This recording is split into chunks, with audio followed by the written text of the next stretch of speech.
One Mic live in 2 minutes.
One mic, one voice.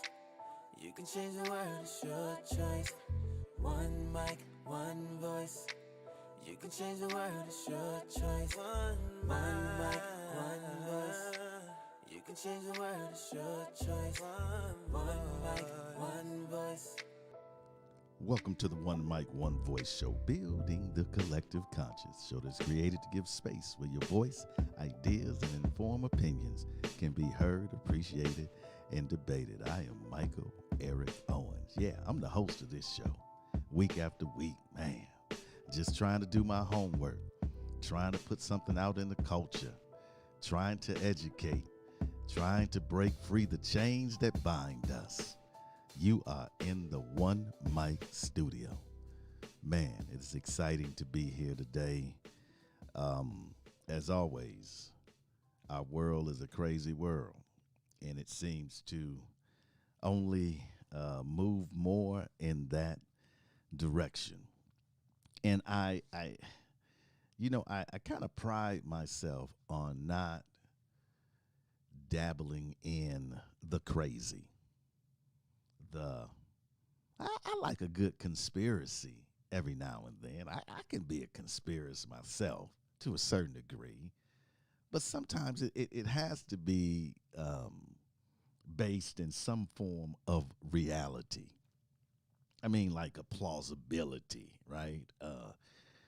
There's been UFO sightings, and so can we dabble in that? Yeah, we probably can, because there's been some evidence. I don't know how credible it is, but people speak of their own personal experiences. So, I'm not against a good conspiracy if it has some sense of plausibility. But today's topic, I want to deal with a fracture. Let's say it like that, a fracture in our democracy that was highlighted by January 6th, by the insurrection that took place. Now, I titled this podcast, Democrats and Republicans, or Qpublicans. Qpublicans. I think that's a title that we're going to have to deal with for some time to come. And so, man, this is a hard one for me because it's so far um, beyond the pale. You know, it's lunacy. It is the this conspiracy or seas, plural, is beyond belief, outside of the realm of imagination. But yet, we have to deal with it. We can't run from it. Why? This fringe movement, as I would like to call it, but it's a movement that has infiltrated our government. It has literally bust through the doors of our government. It caused the death of 5 people. And it has enraged and empowered the most gullible in our society. And you've heard me say it before that Americans are gullible. Arthur says any topic can be discussed. Just got to know when to bow out of the convo and cut it short. I'm kind of looking in 2 directions. That's why I'm kind of fading away from the mic. Yeah, any conversation, especially this one, we have to have, because again, it has made its way. It has bust into, kicked down the door of our state capital, the U.S. capital, I should say. They attacked our government and are part of our government, so we cannot ignore it. It is the conspiracy has taken human form in now members of Congress.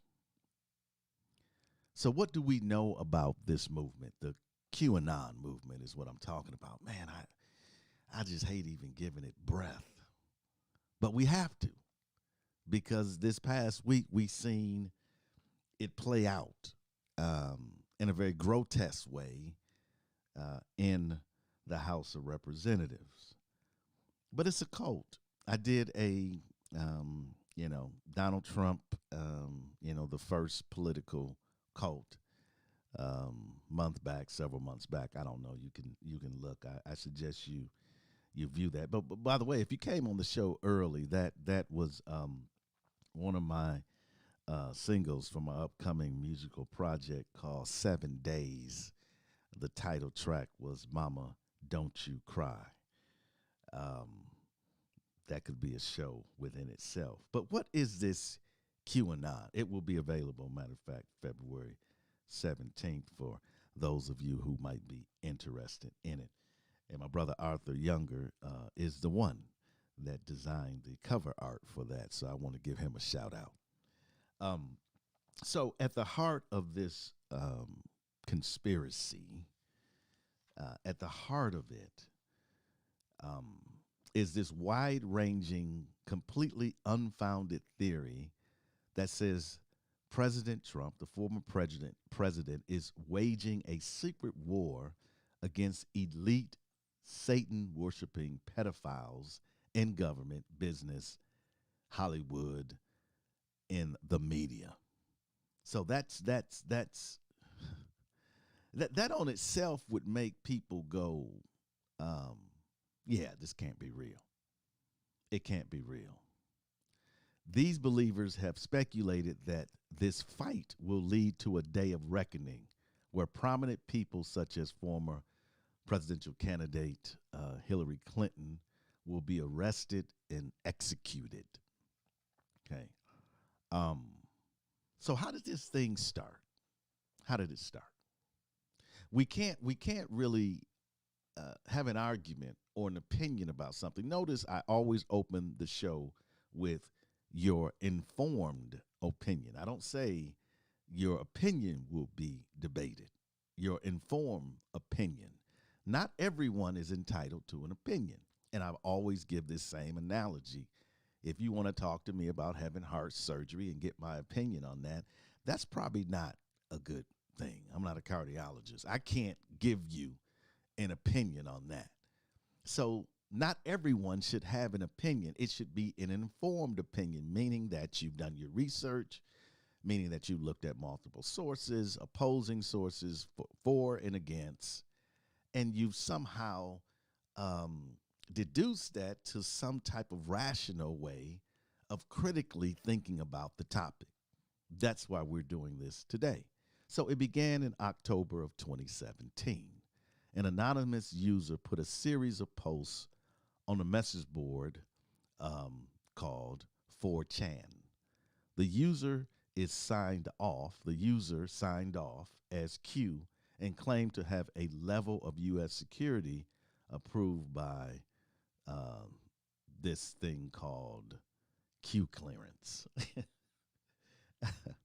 Q clearance, okay. These messages became known as Q drops or breadcrumbs, often written in cryptic language, peppered with slogans, pledges, and pro-Trump themes. You know, if I was reading a book, right, a fiction book, this would seem to be within that vein. But no, this is this large movement. And this movement is not just in the United States. It has taken on a life of itself, and it's around the world, in Germany, in Britain, it has in France. It has taken off. So how many people are believing this? Social media and opinion polls indicate that there are at least hundreds of thousands, if not millions, of people who believe in at least some of the bizarre theories offered by QAnon. Okay. When you see the images from the U.S. Capitol breach, insurrection, you see Q all over it. You see people with T-shirts, hats, signs. I mean, all over it. And the former president embraced. He said he liked them because they like him. Think about that. Just because a person likes you, you like them regardless of what they stand for or regardless of how they view the world. Hitler could have liked me. I wouldn't have liked him. Idi Amin, I wouldn't have liked him. Stalin, I wouldn't have liked him. Woodrow Wilson, I wouldn't have liked him. Ronald Reagan, I wouldn't have liked him. I mean, I can keep going on and on. But Trump, because he's a narcissist and a sociopath, that's how that thing kind of goes. Now, the Pew Research Center studied in September 2020 found that nearly half of Americans have heard of QAnon. Nearly half. We got almost 31 million in this country. And the number doubled from the 6 months before. Of those who have heard about it, a fifth had a positive view of this organization. I can't even call it an organization because many believe it's a few people that are doing these things and people are participating in it. They talk about how the community or how it's become a religion and how it has kind of this gang mentality where you can play along and you can try to decipher some of these things. So it's clearly very interactive. And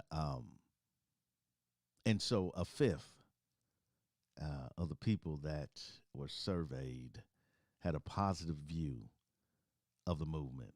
And for many believers, QAnon forms the foundation of their support for Donald Trump.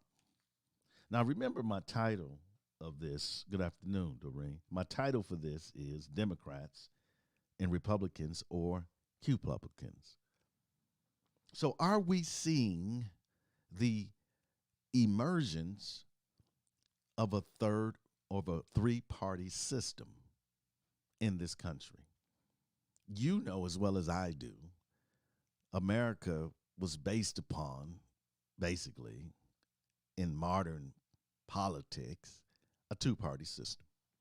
Third parties has tried to attempt to get in there. Ralph Nader did it, and others have done it with no success. So we have basically been a two-party system. The problem now, though, is those were always attempts outside of the dominant parties. This is very important for you to understand.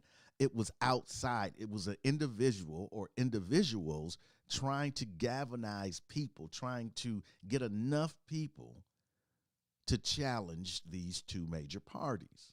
The difference today is one of the major parties is splintering.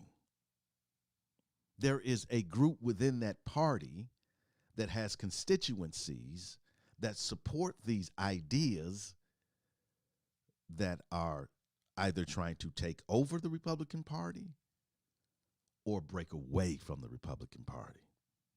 So the potential of success for this is much greater. I'm not saying it will be successful, but I'm saying it is much greater because you already have a nucleus of legislators in their constituents that claim this belief.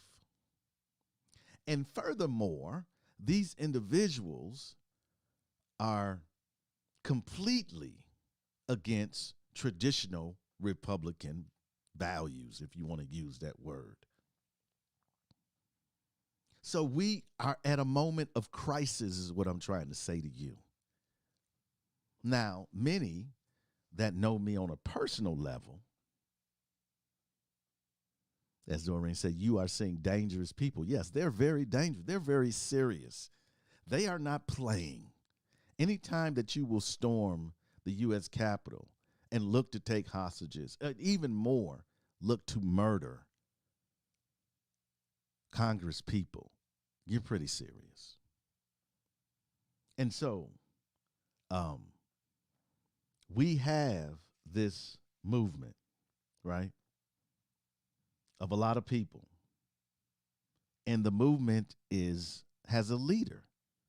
And the leader is a former President Trump. And it says here that QAnon has also made inroads into Republican politics. And you know, you saw this, and I really don't like giving this. She is, you know what? I don't particularly enjoy calling people crazy. You know, Greek word maniakos means maniac. I take no pleasure in that. But what I'm going to say to you is that this Representative Marjorie Taylor Greene, this first-term Congresswoman from Georgia, has become the prominent QAnon-affiliated lawmaker in the country. She has echoed these conspiracies. I mean, here she is the face of it right now, and she is slowly becoming the face of the Qpublicans, which is morphing the Republican Party. And it says here, in her posts and videos from 2018 and 2019, Greene appeared to endorse violence against prominent Democrats, including Nancy Pelosi. She said that she endorsed of executing her and suggested that Sandy Hook and Parkland school shootings, were staged false flag operations. They didn't happen. Now, how would you feel as a parent whom has lost a child through school violence, and for this elected official to say it never really happened, it was staged? It was staged in order to take away our guns. I mean, how many years are we going to tolerate these people keep saying that they're going to take away folks' guns. You know, I live in a rural area. I have some guns. I do, for protection. Nobody's come to get my guns. I mean, it seems like, I guess, only people want to take guns from white people. I don't see any black people standing up saying they're coming to take our guns. And black people own guns, folks. We're just not as blazing to go out in public with our guns. I could carry a gun. There is no, I don't need a concealed carry permit in Oklahoma. I could go out today. But they killing black folks without guns, so that wouldn't be very smart. But I'm just saying, this idea of how long will we believe these things? Again, the gullibility of some in our country, right? So they had this vote, and hopefully you're following some of this. And I know it can be overwhelming, because all day long, and then in the evening, it's just regurgitated the same thing that they've talked about. I understand that. But there's a need for that overkill.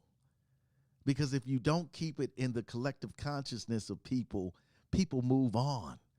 We live, for most of us, comfortable lives where we have our own struggles and challenges, and we don't really have time for other things. However, this is so important. This has been our historical problem that we haven't had time to address. And so we need to be inundated with this. So so Kevin McCarthy, the minority leader in the House,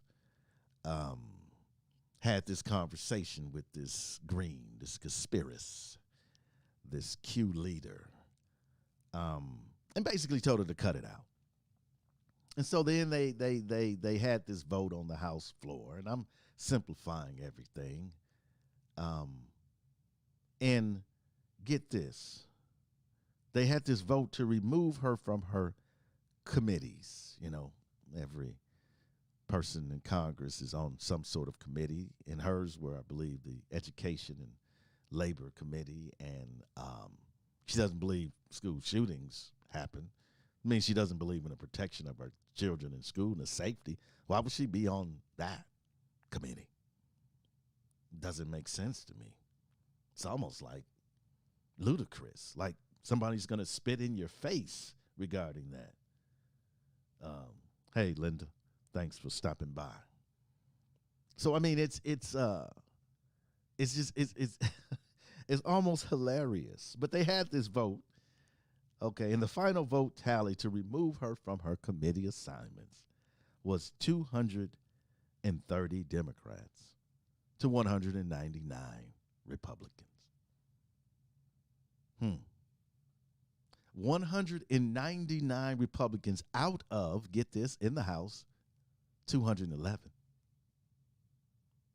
The majority of Republicans in the House of Representatives said no. We're cool with her. In other words, we're not just cool with her, we're cool with all the things she espoused. Now, let me go back. I said about the splintering. The Republican Party is in trouble, deep trouble. It's self-inflicted. I mean, if you go back, you can go all the way back. Newt Gingrich, you can go back even before that. I remember I was reading the book by Newt Gingrich, The Death of the West. Oh, man, I'm dating myself. It's a long time ago. But I remember somebody said to me, why are you reading that? Why are you reading that? I said, because you have to understand what's coming. And he was laying it out in that book. He was talking about the population change, the diversifying of America. And he was warning white America that we basically was losing this country. He was encouraging white women to have babies. They have saw this And they have been working ever since to retain white supremacy. White supremacy. Okay. So, 199 Qpublicans. That's what I'm going to say. That we have right now in the Congress, 199. This is just the House of Representatives. In the Senate, you know you have several in there. Ted Cruz. Let me see who else. That one guy, Holly, I think his name is, that stood up and voted. Everyone that voted against the election. Let's just call them Qpublicans. Doesn't matter. They could say, well, I just thought it was, there was some irregularities and we need, no. This all boils down to, and I don't want to give my conclusion, but I will allude to it, white supremacy. It all boils down to that very thing. Okay. Folks, listen. Let's do this. We're going to take a short break here. Then we're going to come back, and then we're going to go a little deeper in what they believe. Then what can we actually do about this? What can we do? We got to do something. Folks, hang in there. We'll be right back.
Thank you for downloading the One Mic, One Voice show. Take a moment and subscribe and share. You can find us on Spotify, iTunes, Podbean, Stitcher, or any other podcasting platform. Thank you for your continued support and for your voice. You can change the world. It's your choice. The views, thoughts, and opinions expressed on the One Mic, One Voice show are not the views, thoughts, and opinions of our sponsors.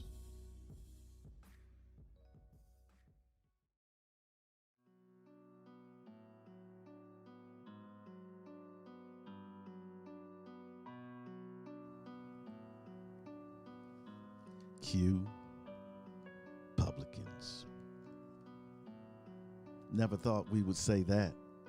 Never thought that would be part of the political or social discourse. However, it is. This monster that has been created. Yeah. This lasting legacy of the most corrupt con man to ever take a seat in the Oval Office. The wave, the ripple continues. How do we deal with this? Clearly, what do these people believe?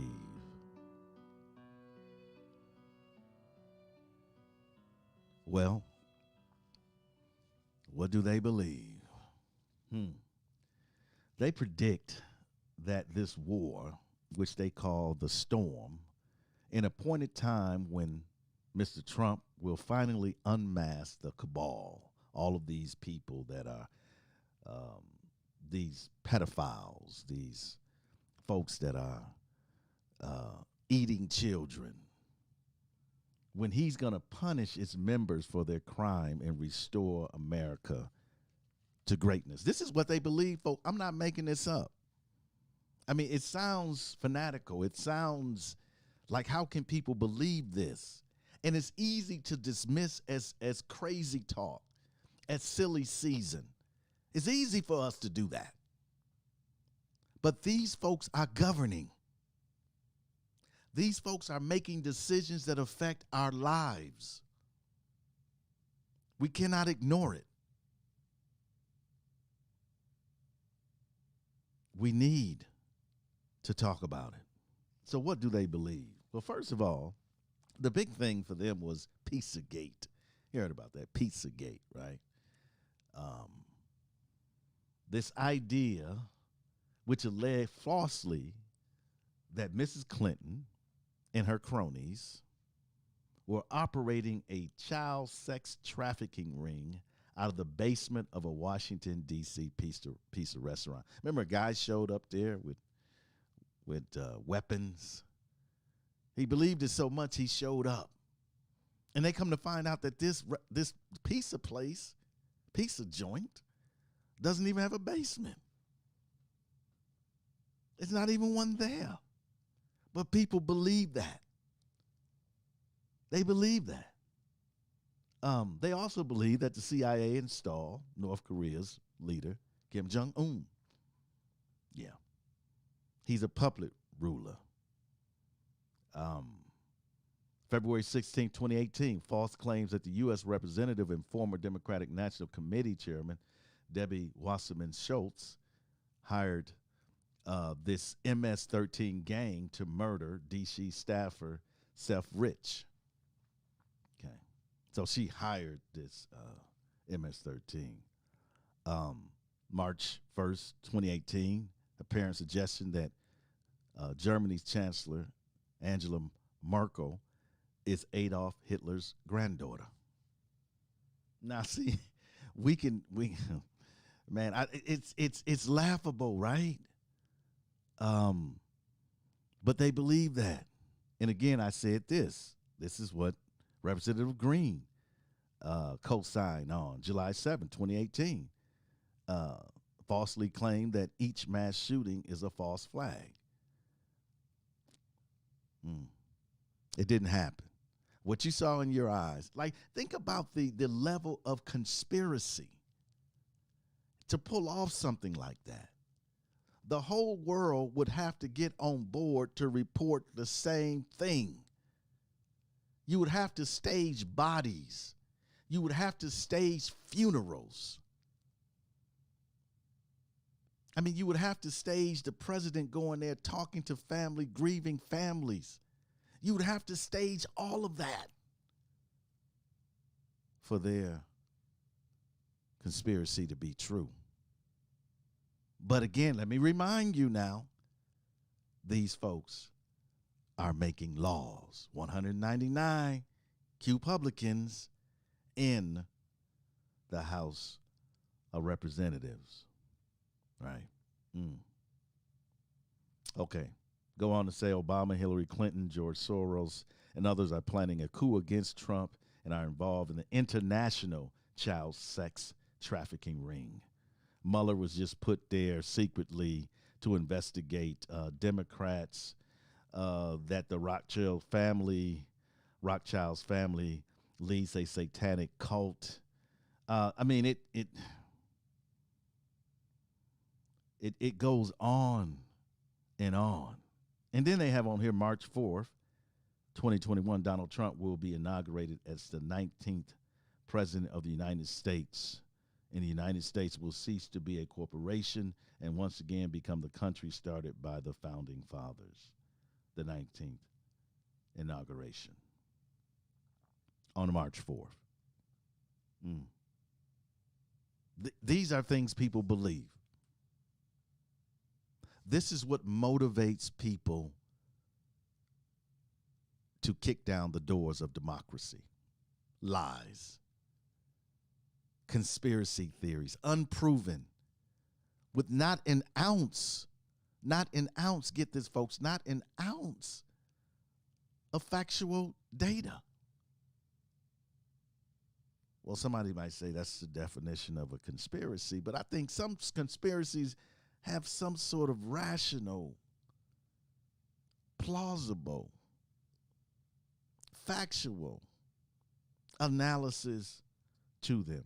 This movement is anti-Semitic, it's anti-black and brown, anti-immigrant, anti-LGBTQ, and fueled by, and this is what we need to understand, and I've been trying to ram this thing home, and I don't know if people are listening to me.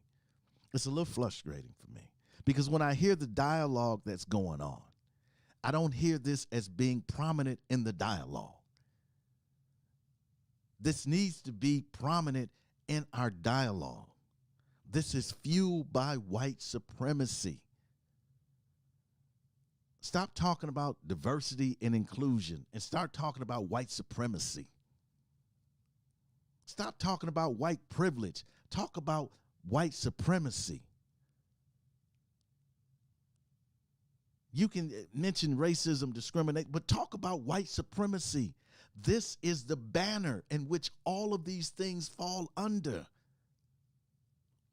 It is the need for a race of people, mainly white males, to rule over the rest of us. This has been the standing problem in America since 1619 and even before. That there are some white people that say we are better than you. And you don't deserve what we have. I don't care what the Constitution calls you. Because that word citizen was never meant for you. It was a mistake. It is white supremacy. And if we don't start calling it white supremacy, we'll never be able to dismantle it, hold it accountable, and defeat it. It is white supremacy. It is the elevation of a person of a certain pigmentation over someone else. I don't care what it is. Could be in employment, could be in promotion. It could be in receiving resources, federal government money. It's white supremacy. And why are we so afraid to call it what it is? People say, well, I believe in Donald Trump's policies. No. You're a white supremacist. Oh, let me back up. You believe in white supremacy because his policies are not fair for everyone. And I think some people are just ignorant. They don't understand what white supremacy is, or they refuse to understand what white supremacy is. They get offended when they hear about white supremacy. And you know what? I'm tired. I'm tired of our white brothers and sisters saying that they are offended or that somehow it makes them feel guilty. Well, let's switch places. I wouldn't mind having privilege and feeling a little guilty. I wouldn't mind being offended every now and then rather than every day of my life. I mean, it's kind of ridiculous to say, oh, this makes me feel uncomfortable. Well, let's switch. Let's make it a black world. But just about every member in Congress is black. Your mayor is black. Your governor is black. Just about every attorney in your city is black. All your parole and probation is ran by black people. All your economic arms of your city is ran by black people. Let's switch it up.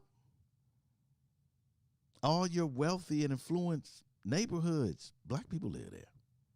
All your major businesses, your major corporations, your major CEOs are black people. Oh, yeah. You think you're uncomfortable now? Oh, let's switch it up. But no, that's the fight.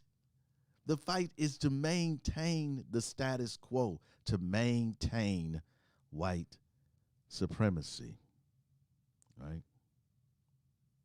But let's broaden this for a minute.